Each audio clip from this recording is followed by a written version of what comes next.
El secreto del rabino de Saf.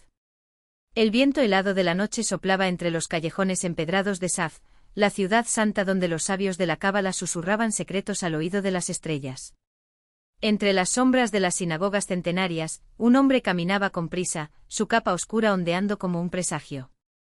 Era el rabino Yehuda ben Simón, último guardián de una tradición que solo unos pocos habían conocido, el camino de las puertas abiertas.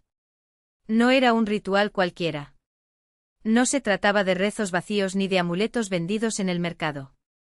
Era un conocimiento transmitido desde los días del templo, cuando los sacerdotes entendían que la abundancia no era un don del azar, sino el resultado de alinear el corazón con las leyes ocultas del universo.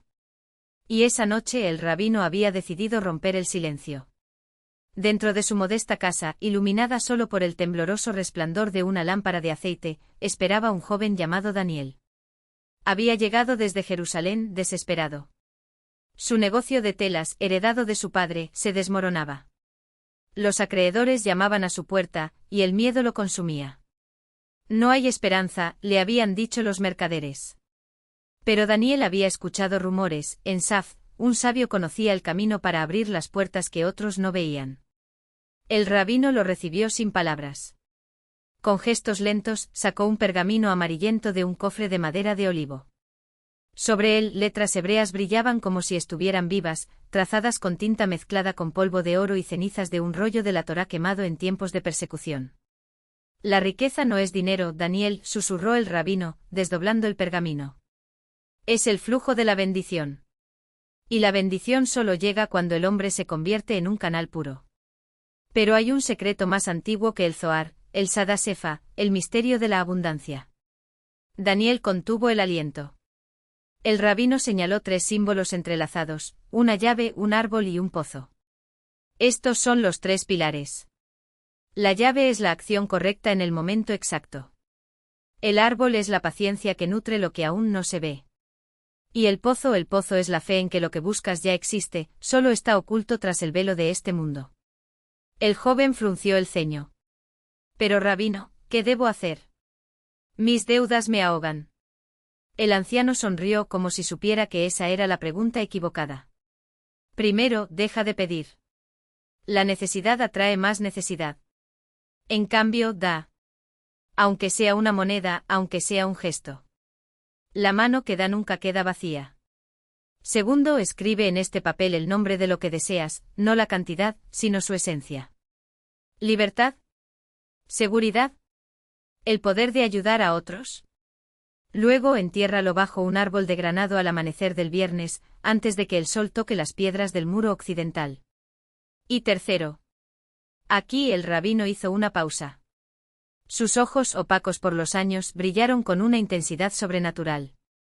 Tercero, cuando llegue la oportunidad, porque llegará, no la reconozcas por su forma, sino por el temblor en tu pecho. La puerta no se abre como imaginas. A veces es un extraño que toca a tu puerta.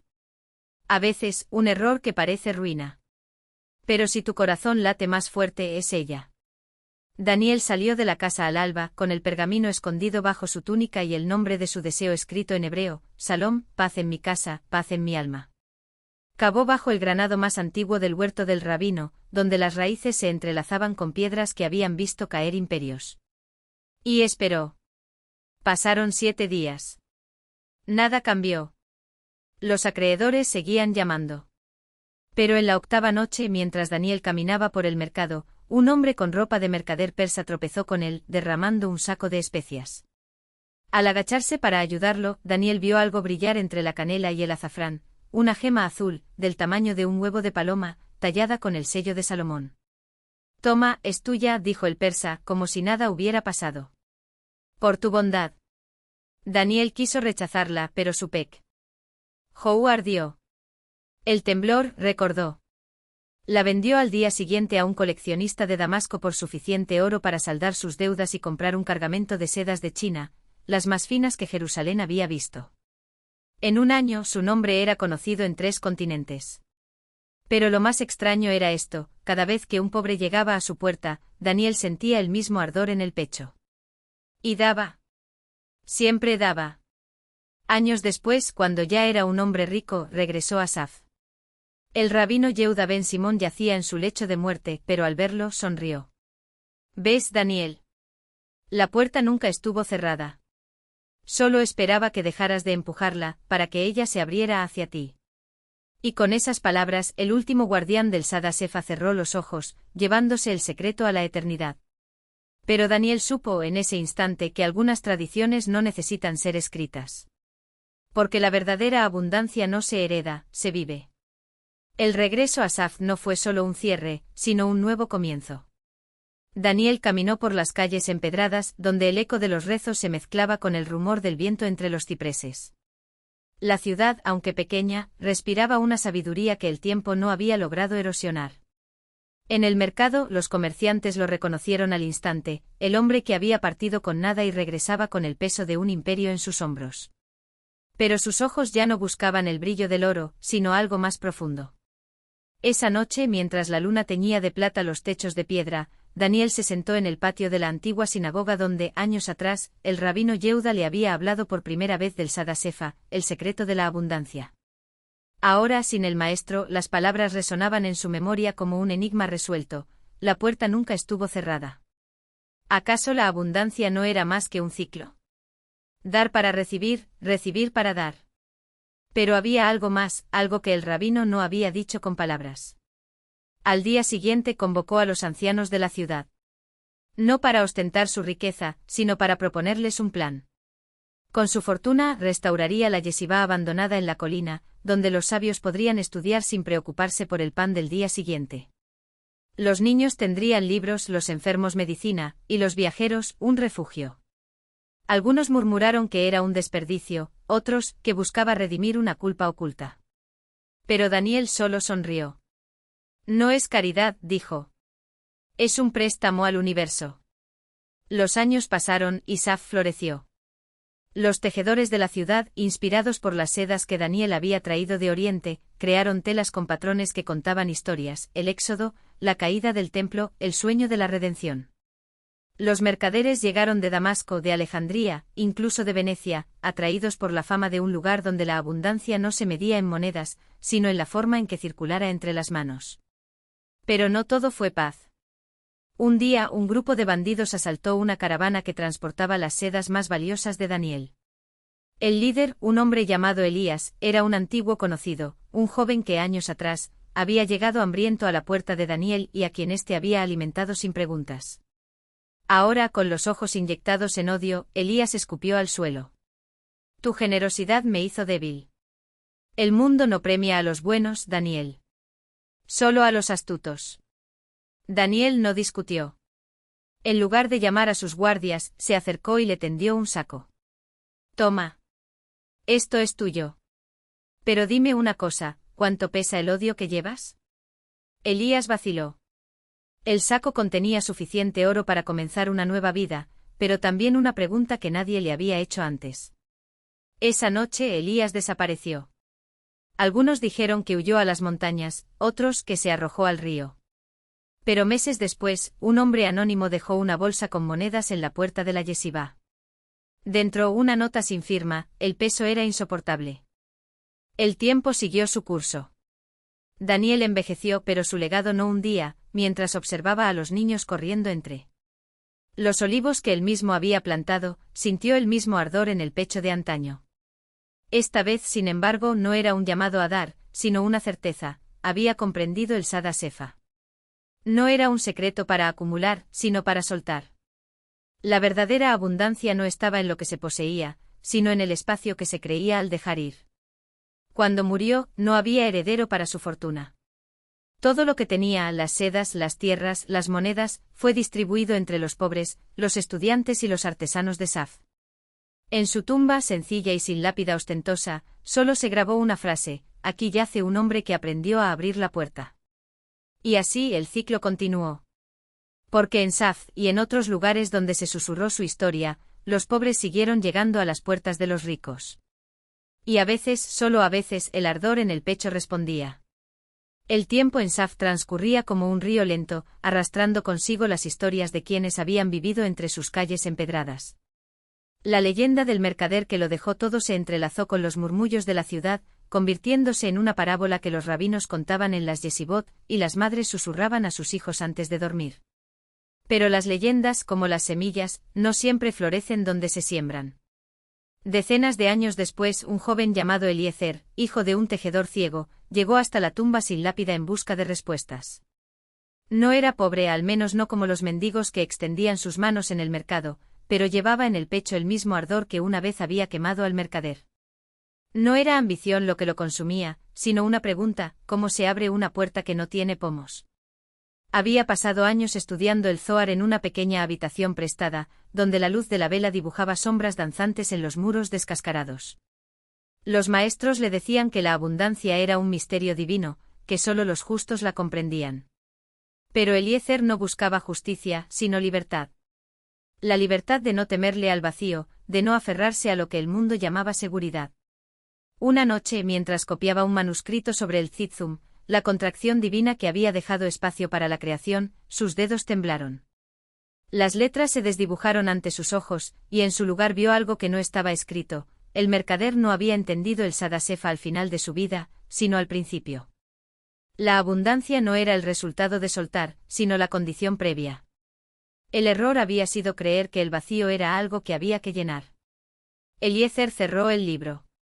Al día siguiente vendió los pocos objetos de valor que tenía: el anillo de plata de su madre, un jarrón de cerámica que había heredado de su tío, incluso los pergaminos que tanto había atesorado.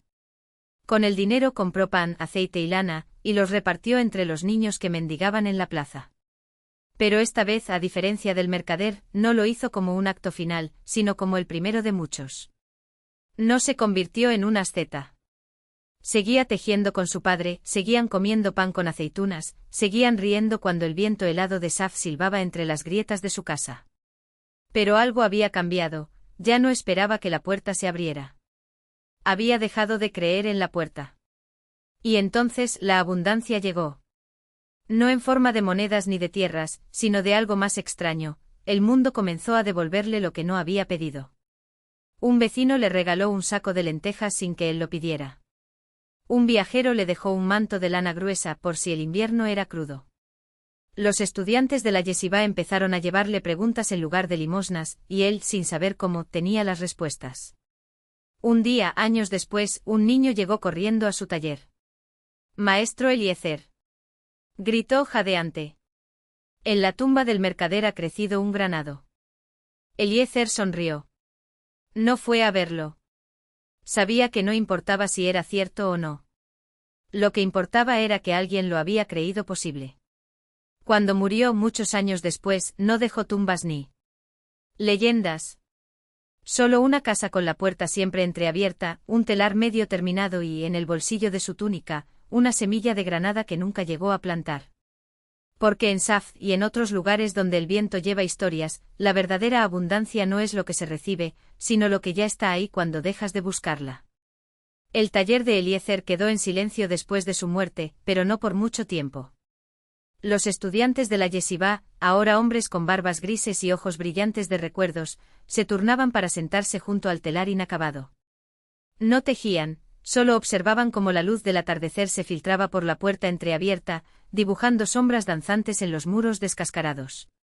A veces uno de ellos tomaba la semilla de granada del bolsillo de la túnica de Eliezer, que seguía colgada en un clavo oxidado, y la hacía rodar entre los dedos antes de volver a guardarla. Nadie se atrevía a plantarla. Hasta que llegó Miriam. Era una niña de 10 años, hija de un panadero de Jerusalén que había llegado a Saf con una bolsa de harina y un secreto. Su madre le había contado que Eliezer no era un simple tejedor, sino un Baal Shem, un maestro de nombres ocultos. Miriam no entendía bien qué significaba, pero llevaba semanas espiando desde la calle, observando cómo los rabinos entraban y salían del taller sin tocar nada, como si el aire mismo fuera sagrado. Una tarde, cuando el último de ellos se marchó, se coló por la puerta entreabierta.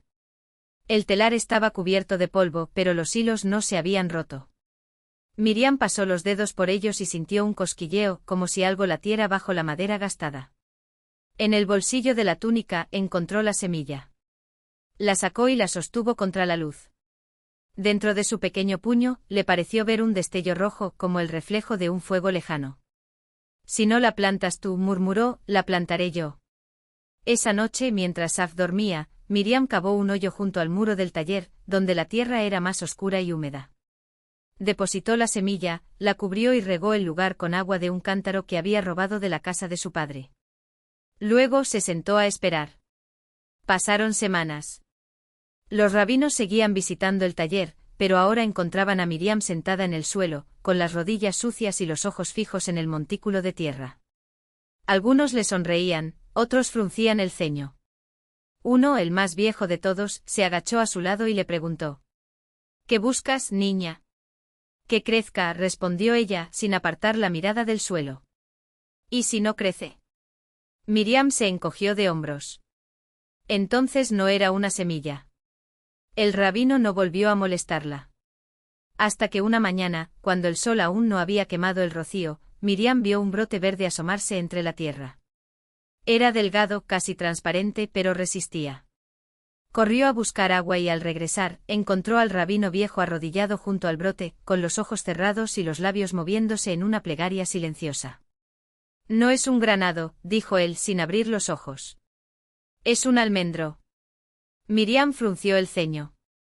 Bat, tú no plantaste nada. No, admitió el rabino. Pero él sí.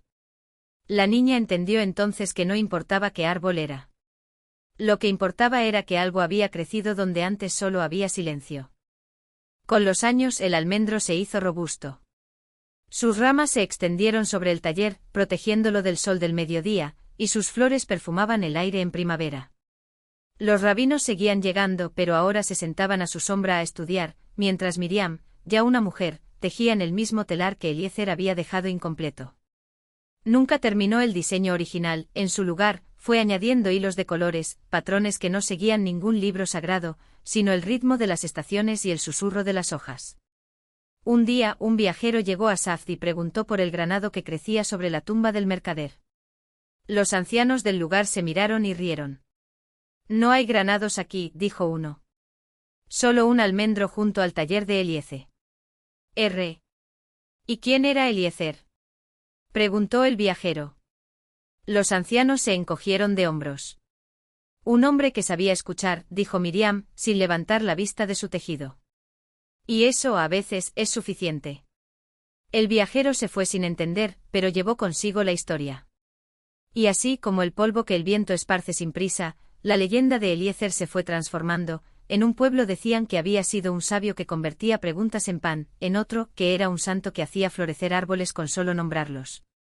Pero en Safd, donde el almendro seguía en pie y el telar nunca se terminaba, nadie necesitaba inventar nada. Porque la verdadera abundancia, como Eliezer había sabido siempre, no está en las respuestas, ni en los milagros, ni siquiera en las semillas que germinan. Está en el espacio que dejamos cuando paramos de buscar, en el silencio que se llena solo cuando aprendemos a escuchar. Y así, entre el crujir de las ramas y el roce de los hilos, la puerta del taller siguió entreabierta. Por si acaso.